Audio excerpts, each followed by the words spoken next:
तपाईहरु पार्टीको एकीकरण मात्रै गर्नुभएको छैन, आजको यस कार्यक्रममा सांगीतिक एउटा माहौल पनि तपाईहरु तयार गर्नुभएको छ।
थैंक यू श्रममन्त्री किसान श्रेष्ठज्यू। उहाँ वास्तवमा हामी जस्तै उहाँ पनि कलाकार, उहाँ पनि गायक मन्त्री हुनुभएको छ। उहाँलाई लागेको बुझ्यो भने हामी चाहिँ गीत गाउनु चाहिँ उहाँलाई थाहा छैन होला। उहाँ धेरै राम्रो टोली गायक पनि हो। आदरणीय किसान श्रेष्ठलाई मान्छे आज सुदूरपश्चिम प्रदेशको अध्यक्ष आदरणीय विक्रम राईजी महाराजले साथ दिनुभयो। आदरणीय पार्टीका केन्द्रीय अध्यक्ष माधव कुमार नेपाल मेरो त व्यक्तिगत रूपले पनि उहाँ अभिभावक हो। त्यसकारण माधव नेपालज्यूले यता जानु त्यतै त्यता जानु त्यतै हो। मलाई घाटा भन्दै हो कि म उहाँले सुन्नेवाला छैन। त्यसकारण माधव नेपालज्यू काङ्ग्रेस प्रदेशका अध्यक्ष साह्रै मनकारी आदरणीय राजेन्द्र पाण्डेज्यू लगायत अहिले उहाँ मन्त्री भएर उहाँले फुटबल पारेको होइन फेरि उहाँ सधैँभरि मनकारी उहाँको व्यक्तित्वले हामीलाई हानेको छ। हामी उहाँको पथमा हिँड्न पाएका छौँ। आदरणीय विजय पौडेललाई जे बोल्नुहुन्छ त्यो गर्नुहुन्छ। वास्तवमा मन्त्री हुने प्रधानमन्त्री हुने उहाँहरू जस्तो मान्छे हो। अहिले प्रधानमन्त्री हुन्छ एउटा सुन्छ यता उडाइदिन्छ, यस्तो होइन। उहाँहरू जस्तो मान्छे हुनुपर्छ। हामी कामना गरौँ। धन्यवाद अवसर दिनुभयो। Thank you so much. सबै नवीन पौडेलले हात जोडेर धन्यवाद धन्यवाद धन्यवाद धन्यवाद नवीनजी। आदरणीय महानुभावहरू, हामी कार्यक्रमको करिब अन्त्यमा आएका छौँ। विचारको महत्त्व र यसले गर्ने संसारको परिवर्तनको बाटोको बारेमा हामी सबै जानकार नै छौँ। जबसम्म पृथ्वी गोलो छ भन्ने पत्ता लागेको थिएन, मान्छे संसार घुम्न डराउँथे। पृथ्वी गोलो छ भन्ने वैज्ञानिक तथ्य स्थापित भइसकेपछि संसारका विभिन्न ठाउँ खोजी गर्न मान्छेहरू अभियानमा निक्लिए। यसैले विचारले पार्टी बनाउँछ, विचारले संगठन बनाउँछ र विचारले देश पनि बनाउँछ। राष्ट्रहरूको निर्माण विचारबाटै हुन्छ र गलत विचारबाट राष्ट्रहरूको विखण्डन पनि हुन्छ। यसैले विचारका साथ नयाँ विचार, नयाँ योजना, नयाँ कार्यक्रमका साथ हामी आएका छौँ। अब हाम्रो पार्टीका अध्यक्ष आदरणीय कमरेड माधव कुमार नेपालले आफ्ना धारणाहरू राख्नुहुनेछ र त्यसपछि एउटा गीत र अन्त्यमा यहाँलाई धन्यवाद ज्ञापन गरेर राजेन्द्र पाण्डे हाम्रो उपाध्यक्षले चाहिँ धन्यवाद ज्ञापन गरिसक्दै अध्यक्षको आदेश अनुसार कार्यक्रम समापन हुनेछ र अब यहाँ आफ्ना सारगर्भित मन्तव्य राखिदिनका लागि हाम्रो पार्टीका अध्यक्ष पूर्व प्रधानमन्त्री हाम्रो दलका नेता कमरेड माधव कुमार नेपाललाई हार्दिक अनुरोध गर्दछु।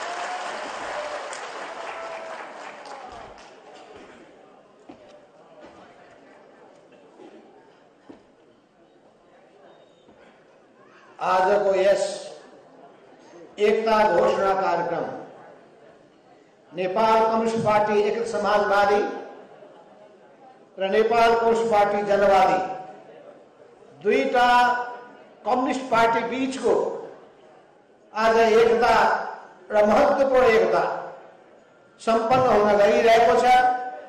यस कार्यक्रमका अध्यक्ष पार्टीका महासचिव बेदुराम भूषाल, इस कार्यक्रम में उपस्थित हुनुभएका पार्टीका वरिष्ठ उपाध्यक्ष बागमती प्रदेशका मुख्यमंत्री कमरेड राजेन्द्र पाण्डे लगायत मंचमा उपस्थित हुनुभएका पार्टीका सबै शीर्ष नेता कमरेडहरू र भर्खरै पार्टीमा कम्युनिस्ट आन्दोलनलाई एकताबद्ध बनाउने अभियानमा दुई पार्टीको एकीकरणको महान कार्य सम्पन्न गर्ने कुरामा नेपाल कम्युनिस्ट पार्टी एकीकृत समाजवादीमा समाहित हुँदै अगाडि बढ्न कटिबद्ध हुनुभएका नेपाल कम्युनिस्ट पार्टी जनवादी त्यस पार्टीका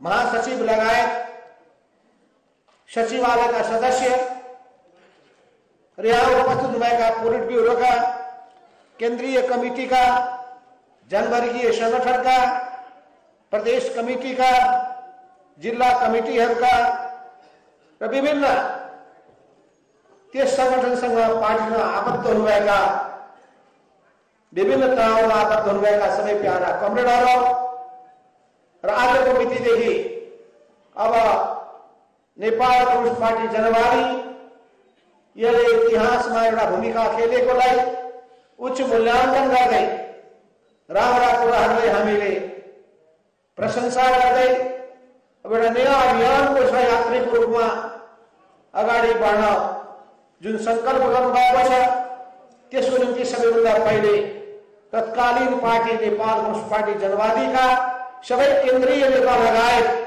सबै कमरेडलाई म हार्दिक धन्यवाद दिन चाहन्छु। तपाईले पार्टीको एकीकरण मात्रै गर्नुभएको छैन, आजको यस कार्यक्रममा सांगीतिक एउटा माहौल पनि तपाईले तयार गर्नुभएको छ। मैले सोचेको थिइनँ सांगीतिक माहौल हाम्रा बहिनीहरूका नृत्यहरू हामीले सुन्यौं, अन्तर्राष्ट्रिय गायनको पनि नयाँ हामीले लगज हामीले सुन्यौं। मैले अहिलेसम्म अन्तर्राष्ट्रिय गीत गायनमा एकदम लाल सलामको अभिवादन गर्दै गरेका थिएन। कतिपय पार्टीहरूमा त्यो चलन छ, हामीले त्यो चलन बसालेका छैन। कतिपय पार्टीमा चलन के छ भन्दाखेरि ठ्याक्क हात देब्रे छातीतर्फ राखेर अनि गायन गाउने राष्ट्रिय गान होस् या हामीले त्यो अहिले पनि तरिका अपनाइसकेका अपनाएका छैन। तर यसका बावजुद पनि यसले हामीलाई तरङ्गित गर्दछ, भावनालाई प्रेरित गर्दछ, क्रान्तिकारी भावनालाई बढाउँदछ, मनलाई उद्वेलित गर्दछ, विचार के हो भन्ने कुरामा ध्यान आकर्षित गर्दछ। यो गीतको उद्देश्य के हो, गीतले कहाँ हामीलाई पुर्याउन खोजिरहेको छ, त्यो अन्तर्राष्ट्रिय गायनका सार तत्व के हो, भावना के हो, यसले हामीलाई तरङ्गित गर्दछ। यी सबै तरङ्गको माझमा यो अत्यन्तै रमाइलो माहौलमा हाम्रो कमरेड नवीन पौडेलले जुन बेग्लै किसिमको माहौल सृजना गरिदिनु भयो, म राष्ट्रिय जनसांस्कृतिक महासंघ सिङ्गो परिवारलाई र विशेष गरिकन गायक नवीन पौडेललाई विशेष धन्यवाद दिन चाहन्छु।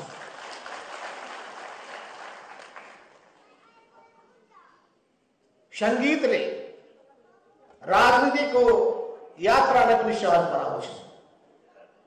संगीतले संगठन निर्माण गर्ने कामलाई पनि धेरै सहयोग पुर्याउँछ। त्यसो हुनाले साहित्य र संगीतलाई पनि हामीले सँगसँगै लिएर जान्छ। जसरी हामी प्रचार कार्यलाई महत्त्व दिन्छौं, जसरी हामी आफ्नो सम्बोधनलाई महत्त्व दिन्छौं, जसरी हामी अतिरिक्त क्रियाकलापलाई महत्त्व दिन्छौं, जसरी हामी जनतासितको सम्बन्धलाई घनीभूत बनाउने कुरालाई महत्त्व दिन्छौं, यी सबै कुराहरूको मूल जोड भनेको संगठनको निर्माण गर्ने कुरामा हुन्छ। संगठन भयो भने त्यसले ताकत पैदा गर्दछ।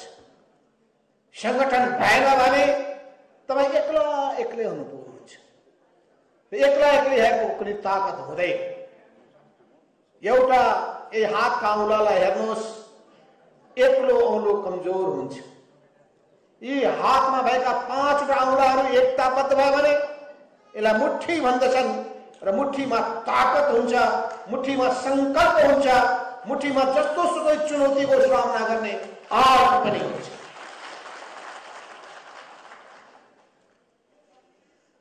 तपाईले कार्ल मार्क्सको उद्घोष सुन्नु भएको होला। उहाँले त्यही बेलामा घोषित गर्नुभएको थियो 1848 मा सर्वहारा वर्ग, विश्वभरिका सर्वहाराहरू एक हौ, एकताबद्ध हौ। र उहाँले भन्नुभएको थियो कि हामीले जुन क्रान्ति सुरु गर्न गइरहेका छौं, जुन अभियान सुरु गर्न गइरहेका छौं, त्यसले विश्वभरिका शोषकहरूको मुटु थरथर कमाउनेछ। शोषकहरू, जाली झेलीहरू, प्रतिगमनकारीहरू, यी सबै अवरोधहरू, यी अवरोधका सृजनकारहरू हुन्। यी जम्मै अवरोधलाई पन्छाउँदै हामी अगाडि बढ्छौं। किनभने हामी समाजको परिवर्तन चाहन्छौं। समाजमा परिवर्तन तब सम्भव छ जब मान्छेको विचारमा तपाईँ परिवर्तन ल्याउनुहुन्छ। मान्छेको विचारमा र चेतनामा जबसम्म परिवर्तन ल्याउनुहुन्न, समाजमा परिवर्तन सम्भव छैन। त मान्छेको विचारमा र चेतनामा परिवर्तन ल्याउनका लागि तपाईले सबै माध्यमहरू प्रयोग गर्नुपर्छ। प्रचारात्मक माध्यमहरू प्रयोग गर्नुपर्छ, प्रशिक्षणको माध्यम प्रयोग गर्नुपर्छ, अनि जनताको बीचमा पुग्ने सबै तौर तरिकाहरू अपनाउनु पर्दछ। यस अर्थमा हाम्रो क्रियाकलापलाई अझै व्यवस्थित गर्दै अगाडि बढ्नुपर्नेछ। म पनि सम्झिरहेको छु 2032 साल, 32 सालभन्दा पहिले सम्झिरहेको छु 31 साल, जतिखेर हामीले विचारको एउटा आधार प्रस्तुत गरेका थियौं, त्यसलाई हामीले देशव्यापी रूपमा पुर्याएका थियौं। त्यसैको जगमा, त्यही विचारको जगमा 32 सालमा कोर्डिनेसन केन्द्र बनाएका थियौं। मान्छे पाउन गाह्रो थियो, मान्छे पाउन गाह्रो थियो। जम्मा जम्मी हामीले 8 जना नेता पाएका थियौं। ती 8 जना नेता मध्ये पनि पछि गएर 4 जना त हराए, 4 जना रहे। यी 4 जना मध्ये पनि अहिले मात्र 3 जना मात्रै छौं हामी। म, कर्ण झलनाथ खनाल र कर्ण मुकुन्द नेउपाने। तर पनि हामीले आँट गर्यौं। 32 सालमा हामीले निर्माण गरेको त्यो कोके बिस्तारै बिस्तारै अन्य मार्क्सवादी समूहहरूलाई, मार्क्सवादी अध्ययन केन्द्रहरूलाई, क्रान्तिकारी संगठनहरूलाई, संगठनको वरिपरि गोलबन्द भएका मानिसहरू एकताबद्ध बनाउँदै बनाउँदै बनाउँदै एउटा विशाल सागरको रूपमा अगाडि बढाए। सुरुमा कसैले पत्याएका थिएन। बीपी कोइरालाले भनेका थिए, एउटा क्रान्तिकारी भावना भएको एउटा पार्टी मालेको नाउँमा नेपालको राजनीतिमा देखा परेको छ। उनले पहिलोचोटि चर्चा गरेका थिए। प्राय नेपाली कङ्ग्रेसलेहरूको अस्तित्व स्वीकार गर्दैन, त्यो तपाईँलाई थाहा छ कि छैन?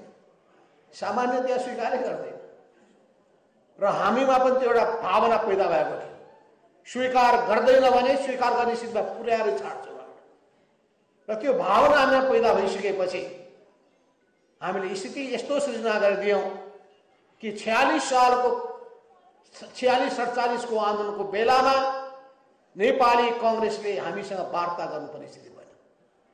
गणेश मानजी, कृष्ण प्रसाद भट्टराई र गिरिजा प्रसाद कोइराला यी तीनटैले हामीसँग बेग्लै छुट्टै वार्ता गर्नु पर्यो र आन्दोलनको एउटा तरङ्ग हामीले पैदा गर्यौं। 36 सालमा विद्यार्थी संगठनको माध्यमबाट हामी स्वतन्त्र ढङ्गले अगाडि बढेका थियौं। नेपाल राष्ट्रिय शिक्षक संगठनको माध्यमबाट छुट्टै हामी अगाडि बढेका थियौं। 46-47 मा कर्पुष्पलालले भनेको कुरालाई सम्झना गरेर कि नेपालमा परिवर्तन ल्याउनु छ भने परिवर्तनको निम्ति सहमत भएका शक्तिलाई एक ठाउँमा ल्याउनुपर्छ र परिवर्तनको चाहना, पञ्चायती व्यवस्थाबाट मुक्तिको चाहना हामी कम्युनिस्टहरूको पनि छ, कांग्रेसको पनि छ। दुईटा नमिलिकन सफल हुन सकिँदैन। वो दुईटा मिल्यौं, सफल भयो। 46-47 मा हामी सफल भयौं, 62-63 मा पनि हामी सफल भयौं। इतिहास हामीले निर्माण गर्यौं। इतिहास निर्माण गर्न सकिँदो रहेछ।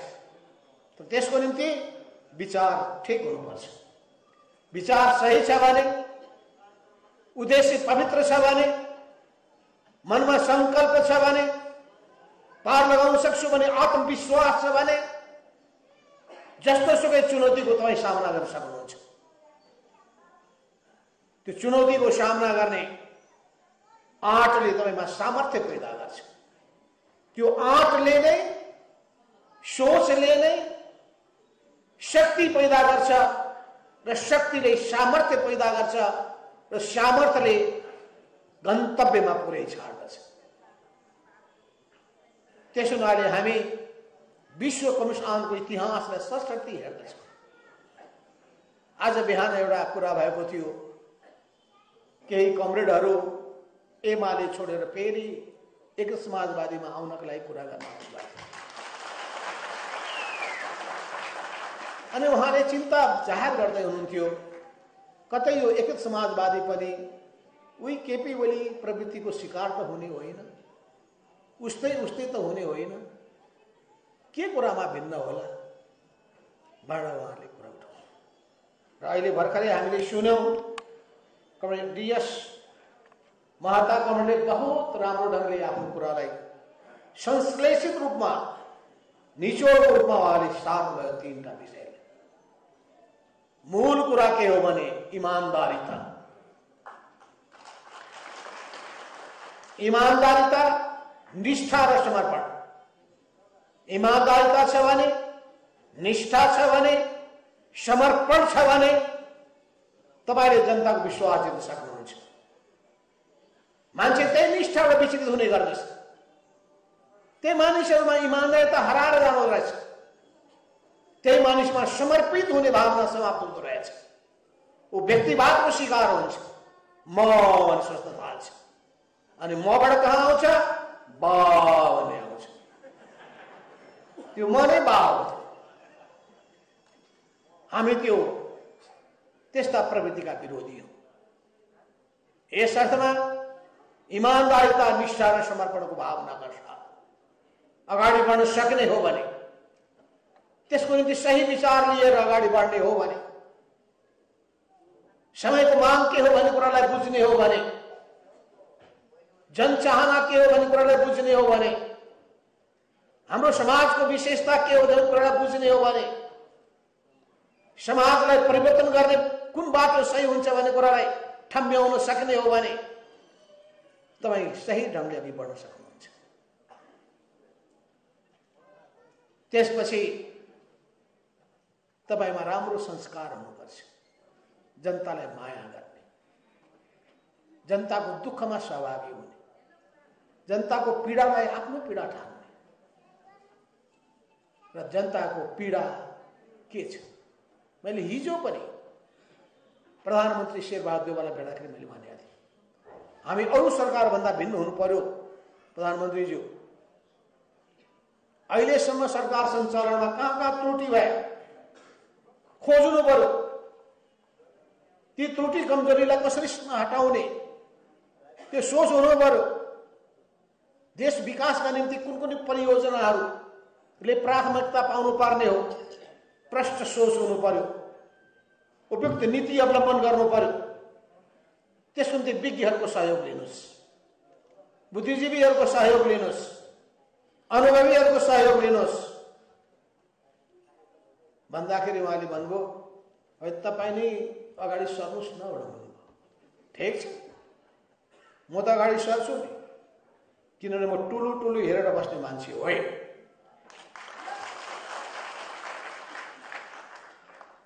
समस्या छन् भने भाग्ने पनि होइन,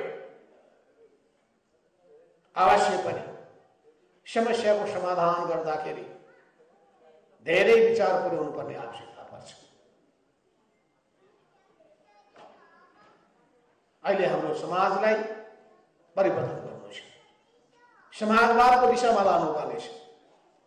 समाज परिवर्तन गर्नका लागि एउटा काम हामीले गरेका छौँ, जनतालाई अधिकार सम्पन्न बनाउने सन्दर्भमा राजनीतिक सत्ता जनताको हातमा ल्याउनका लागि राजनीतिक क्रान्ति सम्पन्न गरेका छौँ। तर त्यतिले पुग्दैन, त्यो राजनीतिक सत्तामा अझै पनि निरङ्कुश प्रवृत्तिहरू हावी हुने गरेका छन्। एउटा समय थियो वंशीय, एउटा वंशगत शासनको निरङ्कुशता थियो, फेरि व्यक्तिको निरङ्कुशता देखा पर्न थाल्यो। हामी दुईटै कुराबाट मुक्त हुन चाहन्छौँ, वंशको शासनको निरङ्कुशता, राजतन्त्रको अन्त्यसँगै हामीले समाप्त पारेका छौँ।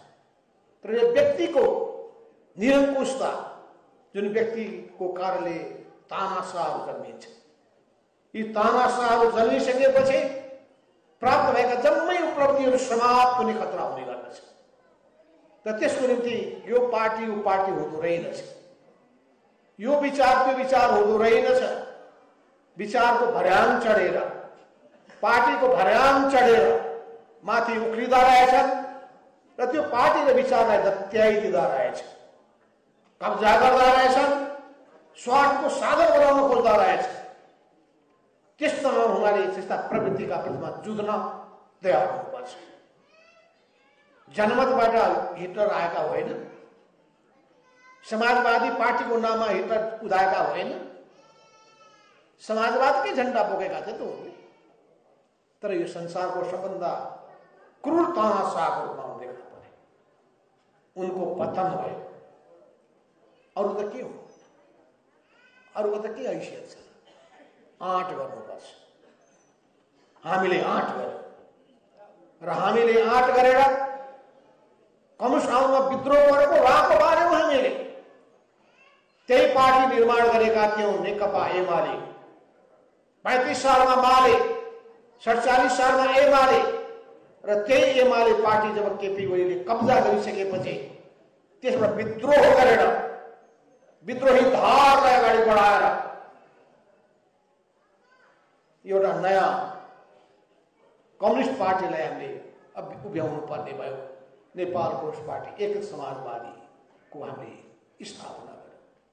आज यो पार्टी देशव्यापी रूपमा फैलिएको छ। सुदूर पश्चिम प्रदेशमा त्यहाँको प्रदेश सभामा 1 नम्बर पार्टीको रूपमा हाम्रो पार्टी स्थापित छ। प्रदेश नम्बर 2 मा जनता समाजवादी बाहेक अरू सबै पार्टी भन्दा ठूलो पार्टी हाम्रो पार्टी 2 नम्बर प्रदेशमा स्थापित छ। कर्णाली प्रदेशले उदाहरण प्रस्तुत गरेर विद्रोहको राहको पहिलो राहको त्यही कर्णाली प्रदेशबाट सुरु भएको थियो। 1 नम्बर प्रदेशमा र बागमती प्रदेशमा हाम्रै पार्टीका नेताहरू मुख्यमन्त्रीको रूपमा हाम्रो नेतृत्वमा दुईटै प्रदेशमा सरकार रहिरहेको छ। अर्थात् नेपालको राजनीतिमा हामीले हाम्रो हैसियत देखाएका छौँ। बाँकी प्रदेशको पनि केन्द्रीय सरकार प्रादेशिक सरकारमा हामी रहेका छौँ। त्यसो हुनाले राष्ट्रिय राजनीतिमा हाम्रो पार्टीलाई कसैले पनि व्यवस्था गर्न सक्दैन, किनभने हामी यत्तिकै आएका होइनौँ, यत्तिकै बनेका होइनौँ, यत्तिकै बनाएका होइनौँ। त्यसो हुनाले म कहिलेकाहीँ सम्झिन्छु पृथ्वीनारायण शाहको त्यो उक्ति, सानोमा दुःखले आर्जा यो हाम्रो मुलुक होइन, यो आन्दोलन पनि साना दुःखले आर्जा होइन। एउटा पुष्पलाल मनमोहन अधिकारीदेखि लिएर मदन भण्डारी जस्ता योद्धाहरूले यो आन्दोलनलाई अघि बढाउनको लागि निकै ठुलो योगदान पुर्याउनु भएको छ। उहाँहरूको उत्तराधिकारीको रूपमा हामीले आफूलाई योग्य र सक्षम साबित गर्नुपर्दछ र यसको निम्ति अब जिम्मेवारी युवा पुस्ताले बोक्नुपर्छ, युवा जमात अगाडि बढ्नुपर्छ। युवाहरूले आफूलाई युवा भएर मात्र बोक्दै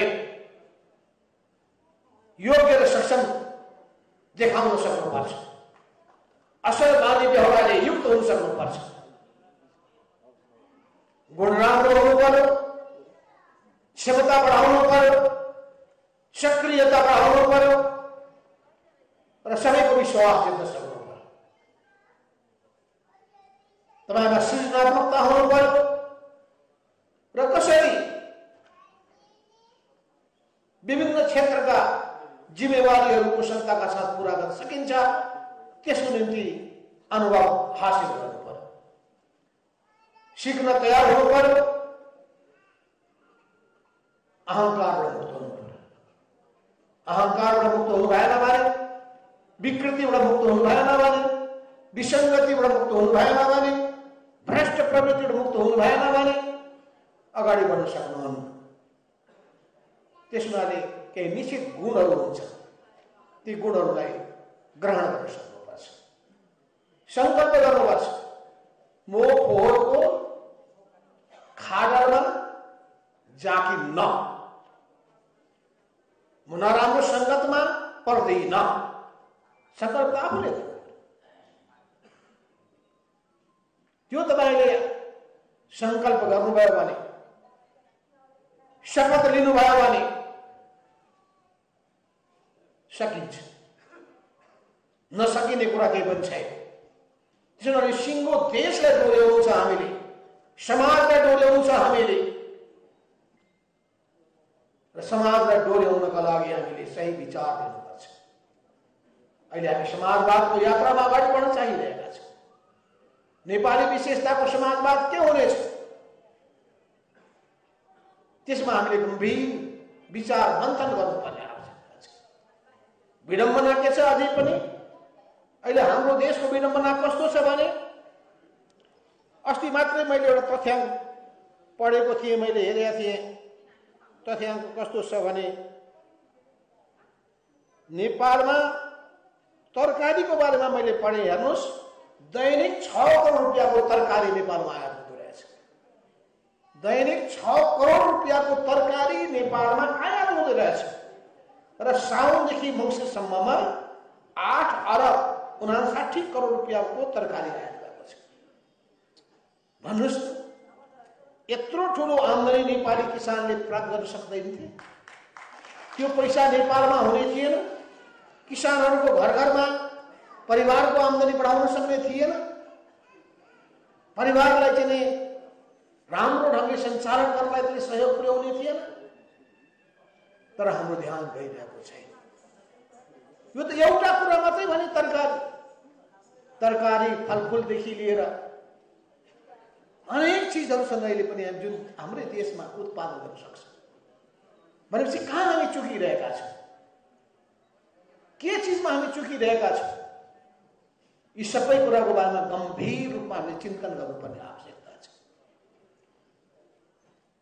अस्ति हाम्रो अखिल नेपाल किसान महासङ्घले युवा किसान उद्यमीहरूलाई सम्मान गर्ने काम गर्यो। बहुत राम्रो त्यस्ता युवाहरू देखा पर्न थालेका छन्। उद्यमी युवाहरू, चाहे महको पालन गरेर होस्, चाहे माछा पालन गरेर होस्, तरकारी खेती गरेर होस्, या फलफुल खेती गरेर होस्, या अनेक उत्पादनको कामहरूमा, मासुको उत्पादनमा होस्, युवाहरू उद्यमीहरू देखा पर्न थालेका छन्। यसलाई राज्यले प्रोत्साहन दिनुपर्दछ। राज्यको नीतिमा सुधार गर्नुपर्ने आवश्यकता छ। उद्यमशीलताको विकास गर्नुपर्नेछ। यो उद्यमशीलताको विकास नगरेको हुनाले अनि उत्पादन क्षमता नबढाएको हुनाले मानिसहरूमा आत्मविश्वास बढ्न सकेको छैन। दलाल पुँजीको दबदबा बढिरहेको छ। मेहनत नगरिकन पैसा कमाउने प्रवृत्तिहरू हुर्किरहेका छन्। रातारात अरबपति बन्ने चाहना जागिरहेको छ। अरूलाई लुटेर कमाउने प्रवृत्ति हुर्किरहेको छ। कि अरूलाई लुट्ने कि देशलाई लुट्ने? देशलाई लुट्ने, जनतालाई लुट्ने, दुईटैलाई लुट्ने। जहाँ सकिन्छ त्यही लुट्ने। यो प्रवृत्तिलाई समाप्त पार्नुपर्छ। त्यसका निम्ति हाम्रो शासन सञ्चालनका तरिकामा सुधार गर्नुपर्ने, सुशासनको प्रत्याभूति दिनुपर्ने र कसरी तिनीहरूमा नियन्त्रण गर्न सकिन्छ तदनुरूपको संरचनाहरू तयार गर्नुपर्ने। हामीले संघीयता त भन, अझ विकेन्द्रीकरणबाट अगाडि बढेर हामीले अधिकारको प्रत्यायोजन त गर्यौं। अधिकार तल दिएका छौं। पालिकामा अर्बौं रकम, अर्बौं रुपियाँको, करोडौं रुपियाँको बजेट गएको छ। त्यसको सदुपयोग भएको छ कि छैन? त्यसको कुनै अनुगमन गर्ने काम हामीले गर्न सकिरहेका छौं? पार्टीले पनि गरेको छैन, सरकारले पनि गरिरहेको छैन। पार्टीमा पनि अब हामीले आफ्नो कार्यकर्ताले कस्तो काम गरिरहेका छन् त्यसको अनुगमन गर्नुपर्छ। सरकारले पनि, केन्द्रीय सरकारले, प्रादेशिक सरकारले स्थानीय सरकारको कामको अनुगमन गर्नुपर्छ। पालिकामा रहेका प्रमुखहरूले कसरी काम गरिरहेका छन्, वडाध्यक्ष र वडा सदस्यले कसरी काम गरिरहेका छन्, बजेटको सदुपयोग दुरुपयोग के गरिरहेका छन्, उनीहरूको योजनामा कहीँ त्रुटि छ कि, सामग्रिक योजना बनाउन सकेका छन् कि छैन, यो जम्मै कुरामा ध्यान पुर्याउनु पर्ने आवश्यकता पर्छ। हिजो मैले एकजना व्यक्तिलाई बोलाएको थिएँ। उहाँले बडो राम्रो कुरा गर्नुभयो। कुन ठाउँ हवाई मैदान खडा गर्ने, एयरपोर्ट कहाँ बनाउने, यसको कुनै सोच छ कि छैन? हामीको कुनै सोच छैन। मन लाग्यो एयरपोर्ट बनाइदिएको छ, चलोस् नचलोस्, 2 घण्टाको पनि दूरीमा छैन, एयरपोर्ट चाहिए। कहाँ एयरपोर्ट चलाउनुपर्छ? कुन ठाउँमा एयरपोर्ट नबनाएर काम चल्छ? यसको निम्ति खोइ विचार मन्थन। बाटो बनाउँदाखेरि पनि विचार पुर्याइँदैन। कुन बाटो बनाउनु पर्ने आवश्यकता छ, कुन बाटो बनाउनु पर्ने आवश्यकता छैन, उत्पादनलाई बजारसँग जोड्ने कसरी, मान्छेको आवागमनलाई सहज बनाउने कसरी, सुरक्षित आगमनलाई सुनिश्चित गर्ने कसरी, सडक कति फराकिलो पार्ने, यो सबै कुराको बारेमा हाम्रो विचार पुग्न सकेको छैन। अर्थात् सिङ्गो देशको निर्माणको हामीसँग हुनुपर्ने जुन सपना, त्यो सपनालाई व्यवहारमा परिणत गर्नका चाहिन्छ योजना, त्यो योजना हामीले बनाउन सकेका छैन। योजना बनाउँदाखेरि तय गर्नुपर्ने प्राथमिकता तय गर्न सकेका छैन। त्यसको निम्ति कस्ट बेनिफिट, लगानी र प्रतिफल, त्यसको हामी मूल्याङ्कन गर्न सकिरहेका छैन। तर हाम्रा रकमहरू, अधिकांश रकमहरू दुरुपयोग भइरहेका छन्। अधिकांश रकमहरू भ्रष्टाचारमा समाप्त भइरहेका छन्। त्यसो हुनाले जम्मै कुरामा हामीले नयाँ चिन्तनका साथ अगाडि बढ्नुपर्छ। यसर्थमा हामीले जोड दिइरहेको यी कुराको विकासको अलावा ती विपन्न जनताहरू, गरिबी, अभाव र बेरोजगारीमा पिल्सिएका जनताहरू, अन्य अत्याचार र विभेदको शिकार भएका जनता, सधैँभरि पीडा र व्यथामा पिर्सिएका जनताहरू, तिनीहरूको माझमा हामीले पुग्न सक्नुपर्छ। राज्य पुग्नुपर्छ, हामी पुग्नुपर्छ, पार्टीहरू पुग्नुपर्छ।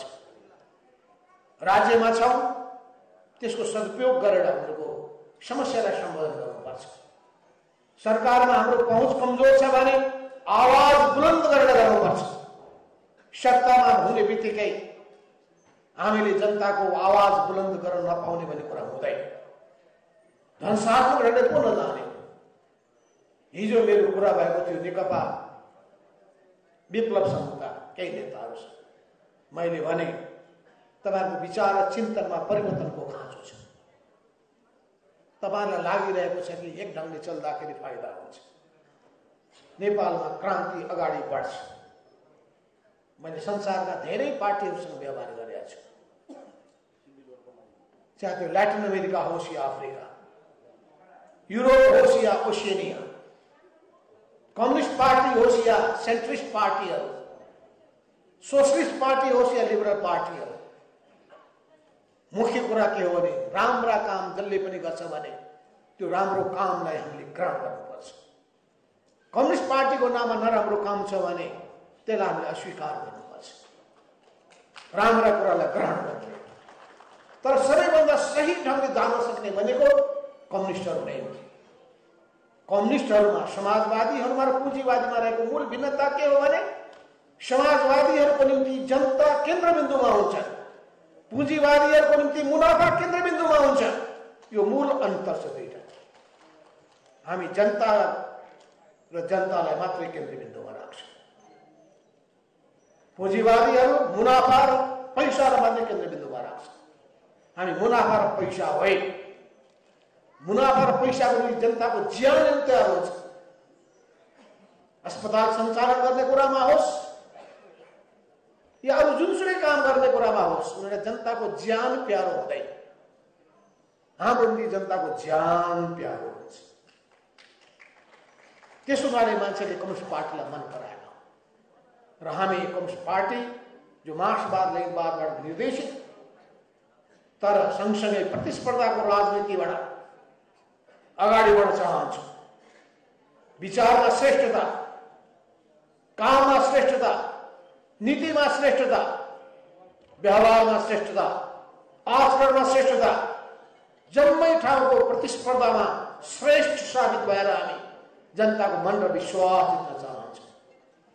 त्यसो हुनाले आजको यो दिनमा म भन्न चाहन्छु, कसरी देशको निर्माण रूपान्तरण गर्ने हो, निर्माण गर्ने हो, यसको निम्ति हामीले सामाजिक क्षेत्रमा, आर्थिक क्षेत्रमा तर सांस्कृतिक क्षेत्रमा रूपान्तरण गर्नुपर्ने आवश्यकता छ।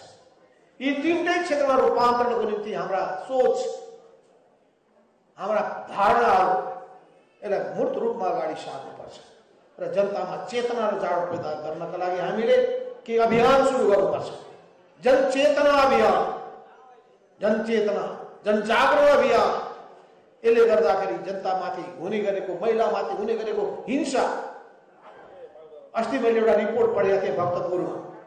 भक्तपुर जिल्लामा महिलाहरू हिंसाको शिकार भएर मारिएका छन्। बाल विवाहले बेहाल भएका छन्, बहुविवाहको मारमा परेका छन्, लोग्नेको यातनामा, परिवारको यातनामा उनीहरू बहुलाएका छन्, मानसिक रूपमा, शारीरिक रूपमा। यो भइरहेको छ, हामी वास्ता गरिरहेका छौँ।